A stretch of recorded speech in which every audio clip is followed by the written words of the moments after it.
Bonsoir à tous et bienvenue dans Gab Culture. Le décor a changé, vous allez comprendre pourquoi nous sommes à Cocotier et nous nous intéressons aux jeux traditionnels. On va parler du Songo, certains l'appellent l'Ewali et d'autres le Solo, mais au niveau du Gabon, c'est le Songo. Et pour en parler avec moi sur ce beau plateau réaménagé, parce que nous sommes à Bassan, au club à Bassan donc de Cocotier, et ben nous sommes donc en compagnie du champion Vivi. Il est champion intercontinental, il n'a jamais été détrôné. Il nous en dira un peu plus tout à l'heure dans l'émission. Il y aura également Monsieur Venant Deboman. Il a écrit un livre consacré essentiellement sur le Songo. Et bien sûr, pour finir, le président du club à Bassan de Cocotier. Il s'appelle Monsieur Arnaud Ngwanga et donc c'est notre invité. Nous allons débuter donc notre émission juste après ceci.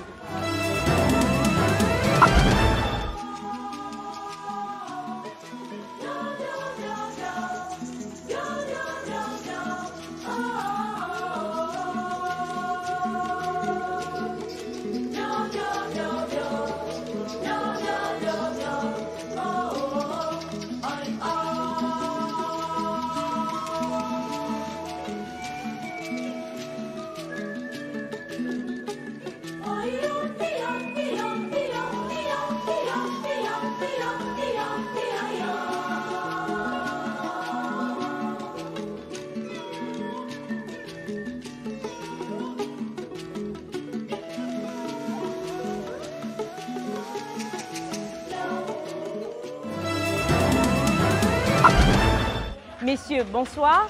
Bonsoir madame. Merci d'avoir accepté notre invitation.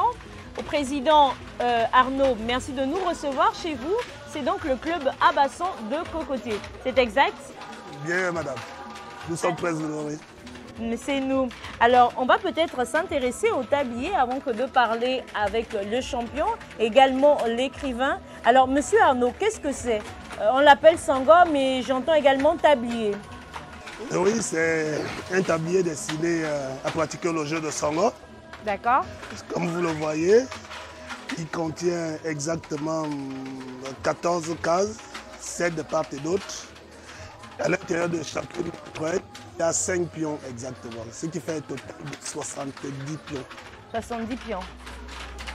Le principe du jeu consiste à prendre plus de 35 pions.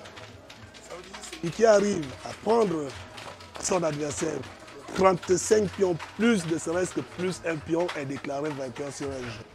Ça veut dire qu'en réalité, en l'espace de 10 minutes ou moins de 5 minutes, on peut avoir gagné.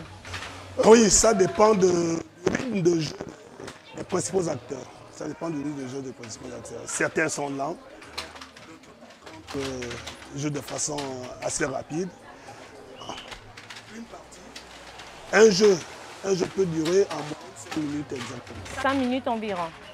D'accord. Alors, monsieur Venant, on veut comprendre. Vous avez écrit un livre sur le Songo. Pourquoi vous êtes intéressé, j'ai envie de dire, à ce jeu traditionnel? Il faut dire que je suis Venant Deboman, je suis promoteur culturel. Et dans le cadre de mes activités culturelles, effectivement, et dans les enjeux qui nous sont pour nous, les défis du siècle, c'est-à-dire faire de nos cultures une richesse de demain, nous sommes amenés à les valoriser.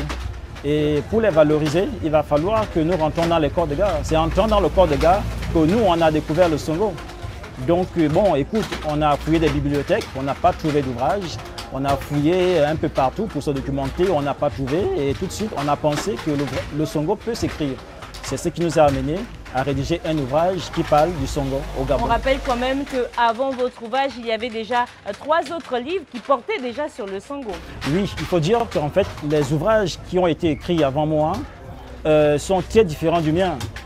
Ou encore, pour préciser, il y a 2 écrivains camerounais qui ont écrit sur le Songo. Serge Mbarga, qui a écrit le jeu du Songo. Et il a écrit sur le système qu'on appelle Nya Songo, ou la loi des 9. C'est le système qu'on joue en pratique au Cameroun voisin. D'accord? À côté de Serge Mbarga, il y a aussi un autre confrère au Cameroun qui a également écrit sur la loi des 9. On est toujours sur la loi des 9, c'est un système de jeu. Au Gabon, il y a le professeur Bonaventure Mbendo qui a écrit sur les éditions Sapir en 1990, le Songo et le Wani. C'est un comparatif en fait, c'est le Songo pratiqué dans la sous-région de la CEMAC et le Wani qu'on pratique en Afrique de l'Ouest. Et ce que nous on a apporté, la plus-value qu'on a apporté, c'est qu'on a écrit sur un système de jeu. Et c'est le système Mpem qui est joué au Gabon. Et d'après les grands diseurs, d'ailleurs nous sommes au Cocotier, ils sont là pour vous le dire, d'après les grands diseurs, c'est le système le plus mathématique, le plus coriace dans tous les systèmes, sur les 5 systèmes qu'on a évalués, le Mpem qui est pratiqué au Gabon, c'est le meilleur des systèmes. C'est le meilleur des systèmes. Bah, écoutez, on n'est jamais mieux servi que par soi-même. Le champion Vivi, bonsoir. Bonsoir. Alors Vivi, j'ai découvert une information très importante. C'est vous qui confectionnez au niveau du Gabon, sinon à Libreville, certains tabliers. Est-ce exact? Oui, exact. D'accord. Alors, non seulement vous confectionnez les tabliers, mais vous êtes aujourd'hui le détenteur du Songo d'or. Il y a de cela quelques années, vous avez été primé en Guinée équatoriale en 2019. Est-ce que vous pouvez un tout petit peu nous relater comment ça s'est passé? En Guinée équatoriale, là-bas, ça s'est très bien passé. Mes relations, ils m'ont informé qu'il y a un grand tournoi de Songo. Ce sont eux qui m'ont sponsorisé, ils m'ont mis en sécurité comme un roi. Donc je peux dire, moi-même, je n'ai dépensé aucun rond. Aller jouer les matchs, c'est la voiture de la police qui vient me chercher. Après avoir joué les matchs, ce sont eux qui viennent me déposer, d'où je suis logé. Je n'ai jamais passé un bon séjour par rapport à celui de Guinée équatoriale. Jusqu'à aujourd'hui, je risque même de retourner là-bas, aller changer de nationalité. D'accord, mais on va retenir que vous demeurez gabonais et que vous représentez le vert, jaune et bleu à l'international. Alors, et si on parlait un tout petit peu de l'origine du Songo? On sait qu'aujourd'hui, il est transmis de génération en génération et c'est un jeu non seulement qui est pratiqué au nord du Gabon, à l'est-Huer, mais également au sud-est. On va parler de l'origine, Monsieur Venant. Oui, il faut dire que le Songo appartient à cette grande famille des jeux de sémailles africains. Et lorsqu'on parle de jeux de sémailles, on voit tout de suite l'agriculture. Et lorsqu'on voit l'agriculture, on voit à peu près son origine. D'accord? Parce que quand on dit sémaille, on voit la graine qu'on sème, ça veut dire sémaille. Et ça ne fait pas un peu, j'ai envie de dire, il n'y a pas une petite corrélation, un petit rapport avec la femme cultivatrice de effectivement, oui, effectivement. Et là, c'est même ça qu'on doit dire en fait. Ce sont des jeux qui ont été développés dans le cadre de l'agriculture, dans le cadre de la valorisation de la terre. Ce sont des jeux qui sont nés de la terre. Parce que les premiers, si on peut dire ainsi, les premiers terrains de jeu étaient justement ces trous qu'on creusait sur la terre. Et ça a été fait dans les champs de plantation par des femmes à l'origine, des enfants, des femmes. Après, ça s'est exporté jusqu'à rentrer dans les pyramides à l'époque. On est à moins de 2000 ans à l'ère... Nous sommes en Égypte cette fois-ci. Nous sommes en Afrique en fait. Vous savez, le nom, les Africains n'ont jamais appelé cette terre Égypte. Ce sont des Grecs qui l'ont nommé Égypte. Égyptos, ça vient du grec.